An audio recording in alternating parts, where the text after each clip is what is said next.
मित्रांनो नमस्कार. तर चला बघूया आजच्या भागात नक्की काय ट्विस्ट घडला आहे. तर इकडे आता जी सावी आहे ती सावी आता दामिनीचं सत्य सगळ्यांसमोर आणते. तर व्हिडिओ शेवटपर्यंत बघत राहा नक्की काय घडलं आहे.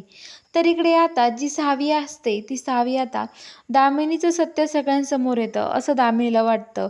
तिला असा भास होत असतो की धैर्यला काहीतरी सापडलं, पण धैर्यला काहीच सापडत नाही. धैर्य सगळीकडे हे करतो. जिथे जिथे जे सुधाकर काकाचं लोकेशन ट्रॅक होईल तिथे जातो. त्याला फक्त त्या सुधाकर काकाचा मोबाईल सापडलेला असतो. त्याला तिथे काहीच सापडत नाही दुसरं. त्यामुळे तो आता म्हणतो की आता काय करू, मला तर काहीच कळत नाही आहे. तर आता घरी येतो. आता सगळ्यांसमोर हे सगळं सांगतो. पण आता दामिनीला भास होतो की तिला पोलिसांनी अटक केलं. धैर्याने तिला घराबाहेर काढून दिलं आणि तिला आता पोलीस अटक करून घेऊन जात आहे. कारण की तिचं सत्य सगळ्यांसमोर आलं आहे. सुधाकर त्यांच्या घरी आला आहे असं तिला भास होतो. मग ते कोणीच नसतं. तर आता इकडे जी सावी आहे ती म्हणते की मला काही करून दामिनीचा बदला घ्यायचा आहे आणि तिच्यासोबत आता नीता अवंती पण तिच्यासोबत सामील होतात.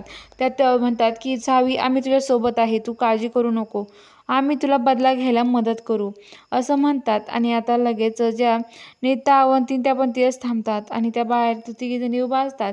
आणि इकडे दामिनी रूममध्ये येते आणि बाथरूममध्ये जाते तोंड धुण्यासाठी. तिथे तोंड धुत असते तेवढा तिच्या आरशासमोर लिहिलं असतं की तुझ्या खुनाचा बदला घेतला जाणार, तुझा खरा चेहरा सगळ्यांसमोर येणार.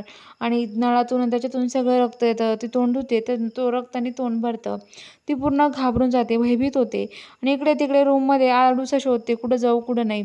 पण आता तिला कुठेच काही सापडत नाही. तेवढ्या तिथे सावीचे बाबा दिसतात आणि सावीच्या बाबाला बघून ती म्हणते माफ करा मला, माझ्याकडून खरंच खूप मोठी चूक झाली, असं व्हायला नको होतं असं ती म्हणते. आणि आता ती ओरडत असते. तर आता दामिनी तिचे ओरडते एकटीच. इकडं सावी आणि अवंती तिची मजा बघतात. सावी हसत असते आणि म्हणत असते की किती दिवस लपणार का तुझा चेहरा, आज सगळ्यांसमोर येईल तुझा चेहरा, काय घडलंय नक्की असं म्हणत असते. तर चला बघूया आता पुढील भागामध्ये काय इंटरेस्टिंग ट्विस्ट असणार आहे. हे सगळं बघायला आपल्या चॅनलला सबस्क्राईब करा.